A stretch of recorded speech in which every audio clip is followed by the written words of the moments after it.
Alors François Valéry, vous êtes un romantique, le texte de vos chansons le prouve, mais votre parcours également, puisque votre tout premier groupe de musique, vous l'aviez créé pour séduire une fille. Nous sommes en 1971, vous avez alors 17 ans et c'est la grande époque des booms. Alors pour les plus jeunes qui nous écoutent, les booms, c'est un peu un mix entre les goûters d'anniversaire et les boîtes de nuit. Non mais tout le monde a vu la boum, là, ça va, calme-toi. Donc c'est un grand écart qui en faisait l'Eldorado de la drague quand on était môme. Et vous, François Valéry, vous ne vous en êtes pas privé, puisque c'est là, donc, dans une boom, que vous avez rencontré ce premier amour, Elisabeth. Et pour séduire Elisabeth, vous avez créé ce premier groupe de musique avec 5 amis. Vous étiez le batteur et le chanteur. Et ce groupe, vous l'avez gardé tout de même 8 mois. Vous faisiez les balles populaires, les petites salles de fête pour y chanter du Johnny ou du Claude François. Et on a la preuve qu'il était dédié à votre amour de l'époque, Elisabeth, puisque le groupe s'appelait Nord Express 57. Et Nord Express 57, qu'est-ce que c'est ? C'est le nom du train que vous preniez pour aller la voir en Moselle. C'est joli, hein ? Pas mal. Je suis halluciné. Pour quelle raison ? Parce que, comment vous savez ça ? On travaille. Je savais que vous travailliez. Je vais vous dire pourquoi c'est ça, puisque regardez, Fantomas, c'était Elisabeth. C'était Elisabeth. Et bravo aux équipes qui nous Mais aident. surtout, Bravo, mais la question qu'on se pose, est-ce que ça a servi Est-ce à que quelque ça s'est chose ? concrétisé avec Oui. Elisabeth ? Est-ce qu'Elisabeth, l'histoire a eu une fin heureuse ? Oui, parce qu'en tout état de cause, vous savez, la résultante du grand amour, ça se termine par une immense tendresse et une immense affection. Bon, allez maintenant vraiment. Il y a eu quelque chose avec cette Elisabeth ou pas ? C'est On un veut des amour- réponses ici. non, C'est un amour premier de amour. Un amour de jeunesse. Bon, un très amour bien. de Je vais jeunesse. vous dire, un amour de jeunesse. On n'a pas Mais eu ça laisse tous des la beaux chance de l'avoir. souvenirs. Oui, merci, c'est bon. Allez. On doit donc passer, on va d'un point Par le A, rond-point. donc Benaïm, à un point B. Donc Franck Ferrand, on doit maintenant passer par le point noir. Jean-Luc Lemoyne. Allez. Le point noir, il va te péter la gueule.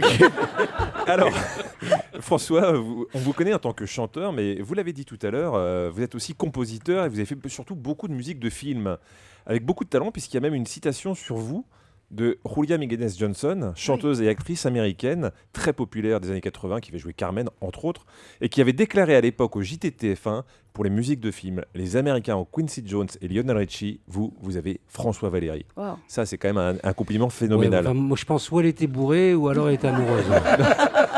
Pourquoi Non, prenez de toute façon. Non, non, c'est- ça me touche beaucoup, mais enfin, c'est un compliment qui est tellement considérable que, à mon avis, elle était saoule. Mais il faut le Non, prendre. Mais faut le non. prendre. Pas Non, au mais jour- c'est- pas au c'est journal vrai. de TF1. Mais c'est vrai que j'ai des souvenirs formidables avec elle.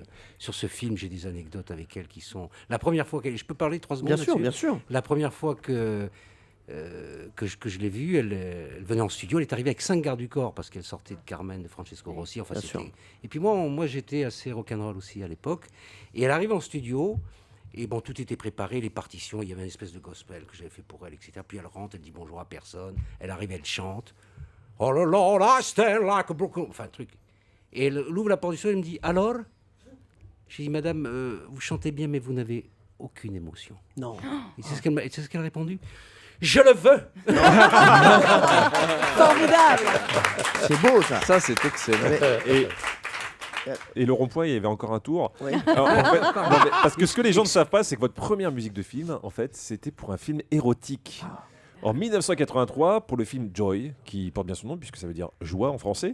Et ce film avait l'air de beaucoup vous inspirer, puisqu'il paraît que vous avez composé le thème du film en quelques minutes seulement. Et ça ne s'arrête pas là, puisque l'année suivante, vous avez écrit la musique de la suite du film avec Brigitte Lahaie, Joy et Joanne. Vous voulez une petite explication Déjà, est-ce que vous voulez écouter la musique ? Ah bah oui. Oui. Un petit retour.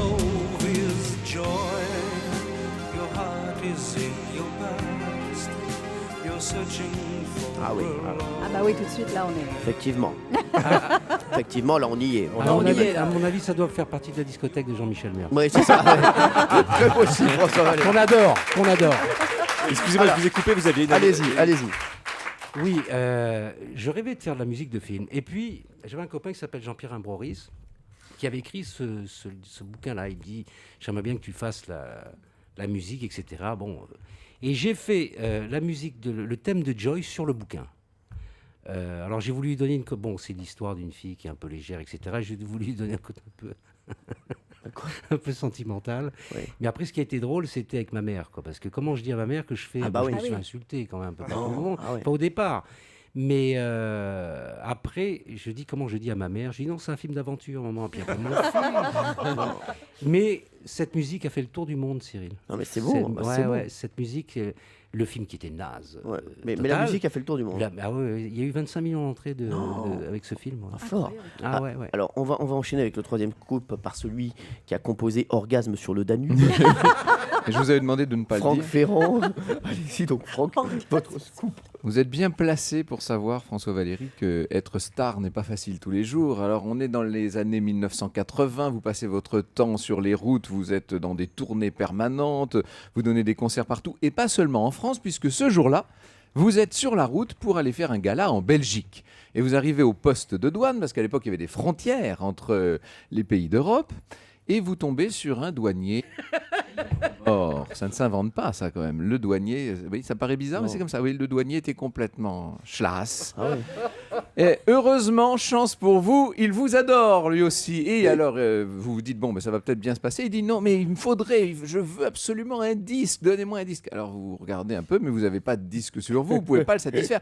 Et le type devient tellement pressant que finalement, vous êtes obligé de forcer le barrage douanier. Alors aujourd'hui, il n'y a plus de frontières entre la Belgique et la France, mais il paraît que vous avez toujours quelques vinyles avec vous pour passer. Oui, c'est vrai. À l'époque, on allait faire une émission. Alors d'abord, il faut saluer les Belges, qui sont un public formidable et qu'on aime beaucoup. C'était une époque où régulièrement on allait faire une émission qui s'appelait Chansons à la carte en Belgique. Et comme on sortait des singles tous les 3 mois, on y était tout le temps. Et puis effectivement, donc on arrive à la frontière et baisse le truc et il me dit François Valéry, est-ce que je pourrais avoir un disque? Alors on était 2 dans la voiture et mon attaché de presse qui est un peu folle, quoi. Il dit, Denis, et il lui dit, oh, on dirait la petite sœur de Fernand Reynaud. Qu'est-ce que dit celui-là? Bon. Mais moi, au départ, quand je le vois, je dis, c'est pour moi. Il est bourré, il est douanier, il est sympa, on va rigoler. C'est magnifique. Et puis bon, et puis il insiste, un de disque, parce que je dis, bon, vous avez des disques derrière? Non, bon, dans le coffre, il n'y en a pas. Bon. Je dis, vous voulez pas une photo? Non, une adresse? Bon, puis, c'est que ça dure, quoi. Ça dure. Non, c'est magnifique. C'est-à-dire, au départ, tu ris parce que c'est un client magnifique. Bien sûr. T'as envie de rire. Mais à la fin. Sauf que là, au bout de Ça a 15 duré heures, 20 combien de temps? minutes, Ouais. ça a duré 20 minutes. Bon, parce qu'au début, tu te marres. Et finalement, C'était François Damien. Et puis à un sans moment fait. donné, bon, je retourne dans le coffre et j'ai une espèce de relent un peu oragnen. Et je lui dis, le con de ta race, j'ai pas de disque. Il m'a dit, mais ça le tarif. Enfin, j'ai dit, allez, c'est bon, allez. J'ai pris la bagnole et je sais pas. Non, ça. Ah ouais. Et je lui aurais donné de bon cœur. Eh bien, il est avec nous aujourd'hui. Il est là, il veut son disque. Oui. Pierre Bellemare, qui avait le meilleur scoop, la meilleure info. Je crois quand même là que je vais travailler au centre, vous voyez. Jean-Luc Lemoyne. Le point Jean-Luc noir. Lemoyne. Et c'est mérité pour le point noir. Jean-Luc Lemoyne qui gagne la bataille des scoops. Europe 1, Tous les jours, 10h30, 12h30, les pieds dans le plat. Cyril Hanouna.